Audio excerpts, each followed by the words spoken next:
November 5th, by Anonymous. I haven't been to a bonfire since I was 12 years old. For the last 18 years, I've avoided them, stayed late at work on bonfire night, squeezed my eyes tight at the sound of fireworks. All because of what happened that night, all those years ago. I still hear the screaming of my friends, hear the jerking movements of shadowy figures between flickers of dancing firelight. We had no idea how specific the rules were. We figured it was just a bit of fun. Stuff a few old clothes with straw, make a passable effigy of a person, and call it the guy. Shove him on the fire, and watch him burn. Now that I think more about it though, the whole thing couldn't fail to have a more dark and twisted background, now could it? More so than the treason thing, I mean. Everyone knows the story. Guy Fawkes wanted to bring down the Protestant king and his government in order to restore the monarchy to the Catholics who paid for and organized his attempt. Some people, wrongly, think of Guy Fawkes as some kind of freedom fighter anarchist, much like they think of Che Guevara, the squad-lit killer and totalitarian tyrant, as an idealist for social equality. But that's their choice. After all, ignorance is bliss, and the truth of it is probably lost in the mists of time. It hardly matters. The only truth that really matters is the one that plays out every November 5th. I didn't find out about the truth for many years after it happened, but now I understand. I've been working at a local government, a very specific department of local government, for many years, now in a position open only to a few. Open only to people who have seen the things I've seen, and that's how I know what I need to tell you.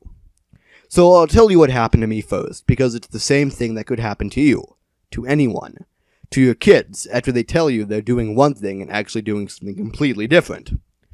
I'm not saying you need to watch them 24/7, but I am saying you need to watch them on the night of November 5th. My parents knew we were having a sleepover at Josh's house. They just had no idea his parents were away. How could they have known?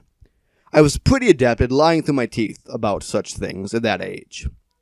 In any case, we snuck out at about 11:30 p.m., which to us was ridiculously late, and set about making our own bonfire. Our guy was made from Josh's clothes. There had been a vote of sorts, and he'd lost. We figured his parents wouldn't notice his stuff missing because he had the most clothes. Kid logic, I guess. The straw had been taken from the bales up on the fields behind our houses, and we enthusiastically stuffed the old jeans and jumper with straw and tied the two bits together with string. We stuck a large stick through his neck so it protruded out, and the sack filled with yet more straw was then shoved ceremoniously onto the stick as his head. We thought it was brilliant, a life-size guy of our own. Before long, the fire was blazing, and we started to worry that it was too big. Although we were pretty far from the town, through the woods and up on the fields, we wondered if people would spot us, specifically our parents. We were too young to think seriously about police or the fire brigade or anyone else for that matter. And now that I think on it, I am astounded that no one came to investigate the fire that must have been like a beacon in the night, even through the woods. I had no idea that what we were doing was deeply, deeply dangerous. And not just because of the flames and the stupidity of being a 12-year-old far from home on a dark night. I warn you, the next part of this is not pleasant, but I must tell you anyway. I am not likely to be allowed to live having disclosed this truth, but disclose it I must for your sake. Josh and Eric were making the final adjustments to the guy, fiddling with the cheap shoes that wouldn't stay on the straw, sticking out of the jeans, and trying to fit the gloves to the end of the arm. I was standing a little farther back, gazing in awe at the leaping tongues of flame lapping up at the dry wood we'd piled up. I remember the crackling of old sticks, the showers of pretty embers, as large logs split apart, glowing briefly against the black grass. Shadows flickered all around us. And then the screaming started. I turned at Eric's first panic cry and froze at the sight. The glove he'd been struggling with had his wrist in a vice-like grip, and Josh was staggering back, clutching his nose, reeling away from the straw man's leg, which had clearly just kicked him. Blood showed between his fingers, and for a moment I was transfixed by the sight, before my eyes were torn away by the terrified cry Eric made as the guy took hold of his other arm and hurled him into the flames. The scream he uttered was something that had stayed with me my entire life, a howl of desperation, disbelieving horror and agony like the squeal of a petrified animal, but then lost in the crackle of flames. I only just managed to snatch Josh out of reach as the glove hand grabbed at him, and I grabbed him back as the lurching nightmare lumbered forward on unsteady legs. It was its silence that almost cost me my life, that implacably restless malice so unlike any threat I could have imagined, with my childlike brain that had nearly rooted me to the spot with unfocused, confused terror.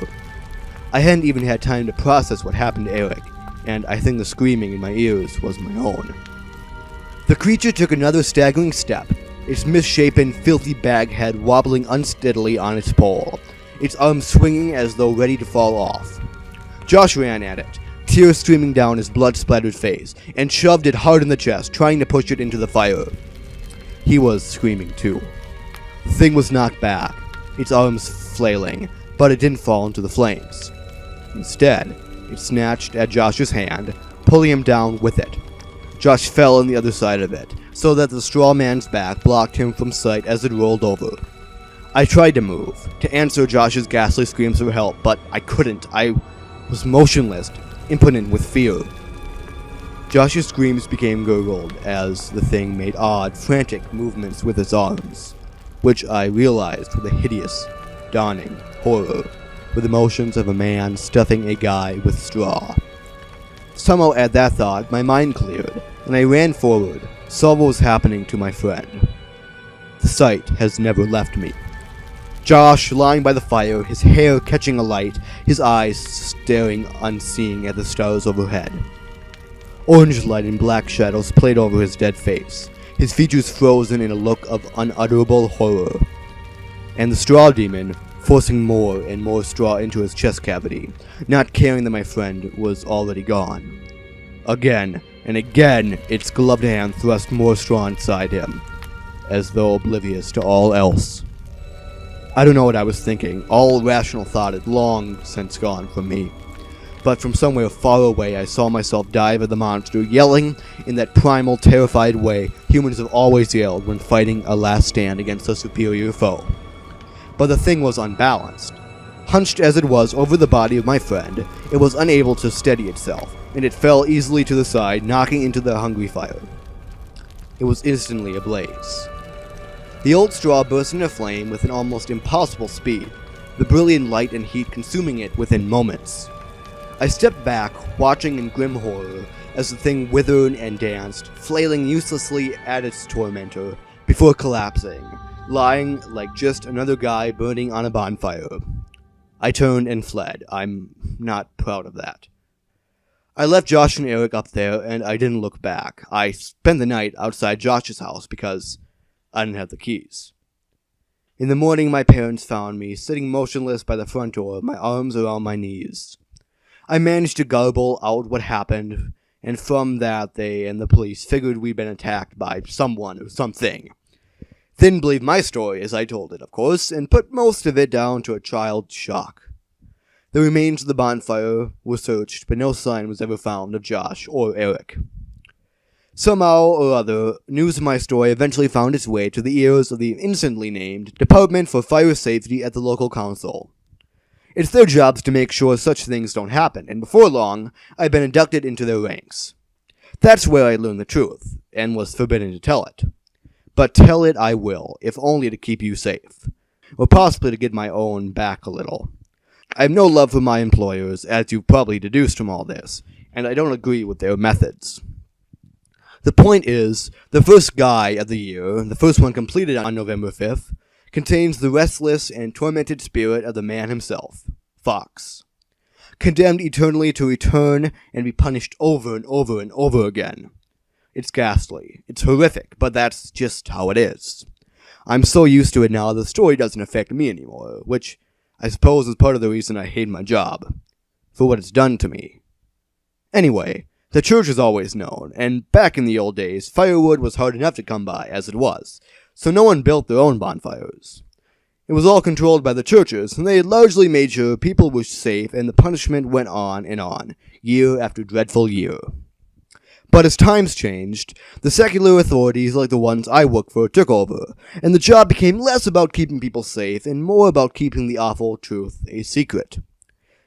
We make sure the first guy built on November 5th is made by people who know what they're doing, in a controlled environment, and that when he returns, he burns quickly without taking anyone with him. After all, he does not return to the flames without a fight, as Josh and Eric learn to their tragic demise.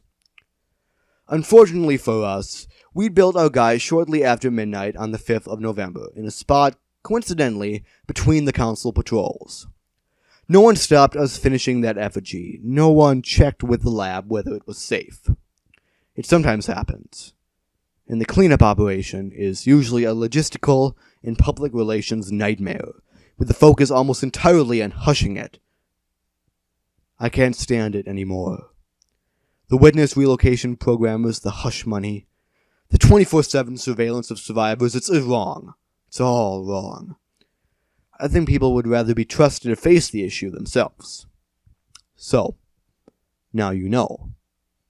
Remember, the 5th of November.